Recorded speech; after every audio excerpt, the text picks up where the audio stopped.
Psychonauts is getting a sequel. After 16 years, out of the blue, they announced that this critical darling is getting a follow-up. Now, some of you may be wondering why this announcement made a handful of people so unbelievably happy.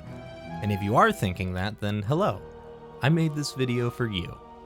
Psychonauts is a lot of things, but an action-y platformer with puzzles and combat doesn't really narrow it down. It's a game from Double Fine Studios directed by Tim Schafer, a man whose legacy spans a wealth of classic point-and-click adventure games, but I didn't play any of those.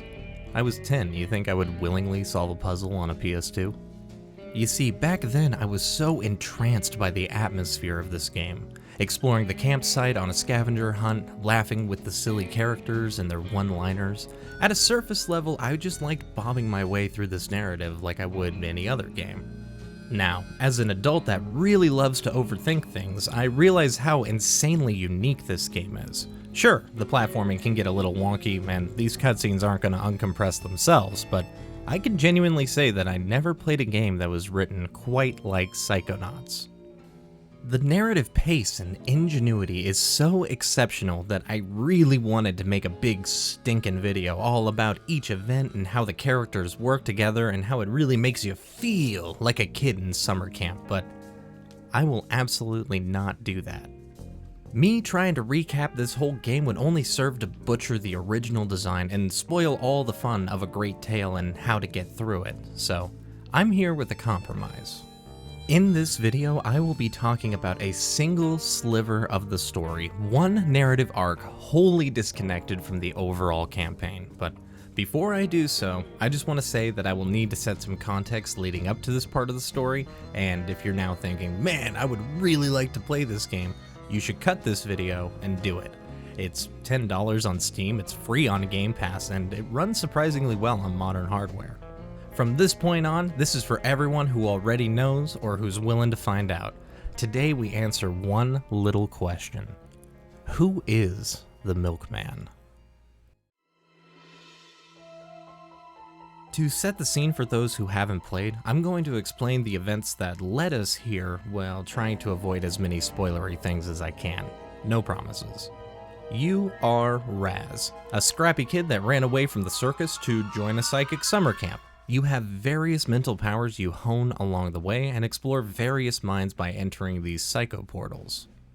Every headspace you invade is a projection of their inner self, an abstract journey through their psyche in which you generally find a symbolic way to help soothe their inhibition. At this point in the story, someone is snatching up all your buddy's brains and it's up to you to put an end to it. Currently, you're trying to find your recently decided love interest, as she's the last camper with their brain intact. And there's no one who can stop him, except for you and me! Oh my god! Let's make out! What? This is all led up to you landing at the shore of this brand new location. Thorny Towers, home for the disturbed. The tone is set immediately. The music plays a few scarce piano keys falling deep down into the belly of the bass. This jagged moon is surrounded by clouds with impressed maniacal faces. There's nowhere to go but deeper into this dreadful dwelling. The searchlights pull you to climb up the destroyed facility entrance. Once making it to the top, you are, well, I guess greeted by the guard. Huh? Who are you working for? What? I'm with the Psychonauts. The who? Oh, that doesn't fit in. That doesn't fit in at all. Maybe I've got this all wrong. He will wander back and forth, scribbling nonsensical notes on the gate, spilling out the many half-baked thoughts burning through his mind. Now, while he may be the guard, he can't let you in because someone called the Milkman has the key. Now, something really cool about this part is, later on in the game there's a weapon you get called the Confusion Grenade. There's no way to have it at this point without cheating, but if you use one on him now, he will actually sober up and nearly reveal the truth before falling back into his haze. Wait a minute. I think there might not be a conspiracy after all. It's possible I am suffering from paranoid delusions linked to an entity I call the Milkman, who is, in actuality, the mummified remains of Abraham Lincoln. Without any direction, you are left to find the answer yourself. Your last encounter had you placing a door on the enemy. Without any options left, you're left to untangle the murky mind of the guard. This drops us into a Pepe Sylvia Mind Palace, a living room totally beyond comprehension. Luckily, there's a key to make both this mess and the following segment all click together. This is a brand new psychic power, clairvoyance. You can now see the world through the eyes of another by either direct line of sight or holding an object belonging to them. Derrida would be proud. Through this ability, we are able to easily piece a thesis together, finding that the milkman has died. Kinda, not really. This brings us to our mental overworld. Now this environment is genius, taking the symbolism of an institutionalized paranoid man and projecting it as a 60s era middle American neighborhood with a dark underbelly of espionage. Houses caught through peeking eyes, every car a sting operation, every worker a G-man. The suburban streets twist with wild knots all leading to absurd directions pieced only together like a faulty recollection of harmful memories. When you walk into the different houses, the camera gets all Resident Evil-y, as if someone is watching you from a surveillance feed. Now, up the block you will find that the road is out. Only road crew workers are allowed behind the yellow tape, but turns out to work for the road crew all you need is a stop sign. You can even look through the eyes of these agents to see how their perception of you has changed. When you run into a Girl Scout, or in this game a Rainbow Squirt, you naturally freak her out. This reflects another perception of you as a milk-wielding weirdo. From here, we open the floodgates for the progression of this mission. The world has become an intricate puzzle game of disguise and deception. No one is ever willing to speak directly. It's only through espionage that the truth is revealed. The map is thick with these inaccessible areas, all needing a different disguise. To actually find the objects of power, you need to think like the man you are currently projecting within. Take this bird for example. While seemingly just another animal laying about, if you can get one of its feathers, you'll be able to see through its eyes. With this vantage point, you can now see that the gate you're trying to access can only be opened with another open gate. Why? Look, we're beyond asking why. You're gonna need to work with me here. In here, we find the tomb of the milkman. A little brain fire gets us to the clue, and then we are immediately interrogated for this. What were you doing in the cemetery? Are you a grieving widow? Where are your flowers? What did you find in the mausoleum? Who is the milkman? After our brief run-in with the law, we soon find that this building we need to access is locked down. The only way in is with a passcode, and while you have no way to know this code, the guard definitely does. It's here that they have you use clairvoyance in another brilliant way. By baiting the guard out with an incorrect code, you can look through their eyes and discover the answer like a mental surveillance camera. With the sewer disguise, our new goal is to find the book depository. With another new disguise, okay. Oh, so I guess we don our Lee Harvey Oswald cosplay and continue our search for the truth. We can finally make our way to the depository, but unfortunately there's an armed squirt picking off all the spies. With a little bit of know-how, you finally confront the gun lady with a reasonable discussion. I'll never tell you the location of the milkman. Never! Okay, let's all just settle down and talk. So, through a translucent view from a helicopter, we find the real tomb of the milkman, stranded in a subterranean neighborhood. The only way over is through the telephone lines, which I reckon feels as sick as it looks. The long ride helps you grasp the nature of this warped suburban reality. The door is guarded by another rainbow squirt, but you can just dab past her and finally meet the den mother and her crew. Unfortunately, we're out of time. The spies swarm the house, beginning an all-out war. We plummet down to the lair of the milkman and face off against that den mother. The fight is simple at first. Hit him with the side beam, let the cookies fly. Halfway through the fight, though, we see the twist. Treat for you! I don't know if it's just me, but the idea of having a boss battle from the perspective of the boss is insane. Almost as if we control the enemy and need to work against the attacks that we are sending through our point of view. In any case, the battle is won, and the truth is revealed. What have you done? He wakes!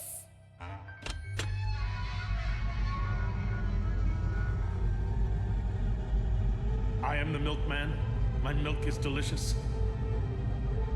And the sea shall run white with his rage.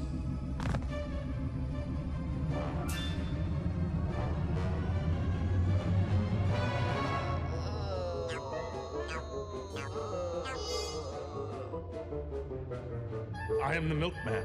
My milk is delicious. Special delivery today.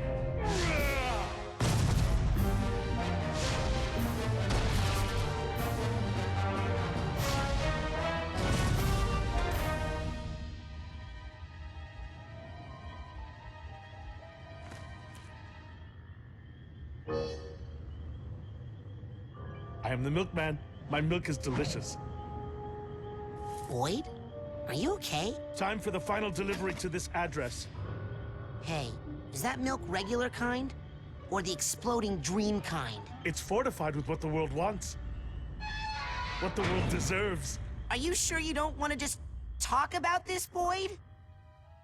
There's your twist. Boyd the bodyguard is actually the milkman. From this point on, you can find him holding a milk Molotov at the asylum, well, too afraid to actually throw it. Using our clairvoyance, we can see that he only perceives us as a bottle of milk. So, I imagine most of you could have seen this coming from a mile away, but truth be told, we still haven't answered our simple question. First, we need to dig up the underlying context. In each mind you visit, you will find these vaults that show a brief glimpse of each person's reality.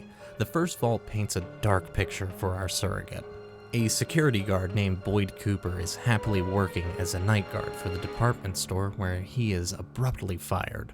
Furious, he returns that night to burn the place down. This lands him a spot in the asylum. Now from that we have two symbolic elements within Boyd that are personified by warring factions. On one hand you have the G-Men, a crew of Watergators with the sole mission to destroy the milkman within Boyd, to the point where even mentioning his name will lead to violence. On the other side, we have the Rainbow Squirts, led by the Den Mother and fully dedicated to the obfuscation and protection of the dormant milkman. So while the surface of our world may appear to be a comparatively normal neighborhood, there is a war shrouded between these two collectives, a representation of the scattered thoughts and paranoid delusions that Boyd is cursed by in the real world. The fact that the milkman is so separated and buried deep within Boyd while he is totally fixated on finding his true identity leads us to believe that the milkman is a subconscious thought placed within him, leading to his personality splitting in half. Another element that plays to this is the total lack of sensors in his mind right up until the final confrontation with the Den Mother. To those who haven't played, these little guys are a common enemy that are projections from the host. They're meant to censor intrusive thoughts and keep order within the mind. As we learned early on in this game, a full closure of these sensors leads to an extreme buildup and breakdown of the host. But most importantly, the host cannot turn these sensors off. It can only be done by a foreign entity like Raz. So this leads me to believe that the milkman is a paranoid thought maliciously placed within Boyd to destroy his mental state and, I sound like MatPat, to gain control over his will. But who could have done this to this unsuspecting inmate? Now this is the part where if you haven't played the game yet, I would pause the video because this is actually a big spoiler. Okay, bye. Once you beat this level, you can return to find this telephone wire leading you to a secret playground with one final vault. It's here where the truth is revealed. The milkman is none other than Coach Oleander. He needed a guard to keep watch of the asylum and, if needed, to burn it down to destroy the evidence. He knew that Boyd was once a security guard and through his psychic powers implanted the persona of the milkman within Boyd to tear his personality in half, rendering him fully at the coach's will. Now, from the last level, we already knew that the coach was the person responsible for stealing the camper's brains, but the entirety of this mission was just to plant the firm foundation on how deep his evil plot goes. I just want to take a second to point out that everything that we just talked about in real time was just a means to get the guard of a building to open the gate of the building. That simple action is taken to such a wildly creative place with story and game mechanics wholly original to itself. From this point on, you'll begin to find other patients of the Asylum and explore the new symbolic representations of differing mental illness. The crazy thing about that is that none of it feels like it's harmful to the representation of those who actually suffer from mental illness. Tim Schafer notes that he wanted to create comedy with mental illness without punching down on those who suffer from it. Now, I can't speak for everyone when it comes to if that was successful, but I genuinely think that these levels are crafted from a heartfelt and masterful place. The level with Edgar being not only my favorite in the game, but one of the best parts of any game I've ever played. In the grand scheme of things, the story of the Milkman is just a footnote, but a perfect isolation of what makes this game so fantastic. The intricate weaving of narrative paired with the platforming action looped around clever puzzles makes for an experience that you won't find anywhere else. At least until Psychonauts 2 comes out. Wait, it's this week? Oh god, I hope it's good.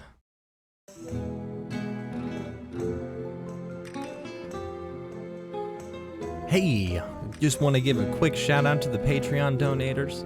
This goes out to Happy, Jesslyn, Josh Holtz, T. Goldie, and Turbo Drowsy.